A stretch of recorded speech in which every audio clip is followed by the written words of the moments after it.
How does the US bond market work? Today we got the producer price index, which is one of the main measures of inflation, and it came in very high, and it did something interesting to the bond market. So first off, what are bonds? They are loans to the government. If you buy a bond, the government owes you money. When bond prices fall, their yields rise and vice versa. If you want a bit more detail on the bond market, I write about it in my book.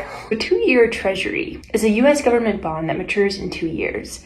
Its yield is essentially market expectations of the path of future interest rates. So a high 2-year yield means that the market expects the Fed to keep rates higher for longer, and a low 2-year yield means that the markets expect the Fed to cut rates soon. So you can watch what the 2-year is doing to get a sense of how the market is thinking about the Fed's path. So since January, the 2-year yield has fallen significantly, signaling that traders expect the Fed to start lowering rates. Right now, it's around 3.73%, up from 3.6% earlier this week after we got this PPI data. Came in hotter than expected, meaning that the market is worried the Fed won't be able to cut as much as expected. A 10-year treasury matures in 10 years. Its yield reflects the expected real growth, expected inflation over that time, a term premium, meaning extra compensation for locking up money for 10 years. A high 10-year yield means that markets expect stronger long-run growth and or higher inflation. A low 10-year yield means that markets expect slower growth and or lower inflation ahead. It's hard to parse out exactly which one it is sometimes, but since January, the 10-year yield has drifted lower, signaling softer growth and inflation expectations. And so PPI is one of the measures that we use for inflation. It tracks what domestic US producers charge for their goods and services. So prices for materials and components in manufacturing are increasing in the fastest rate in years, according to the PPI. And July PPI itself had jumped the biggest increase in 3 years.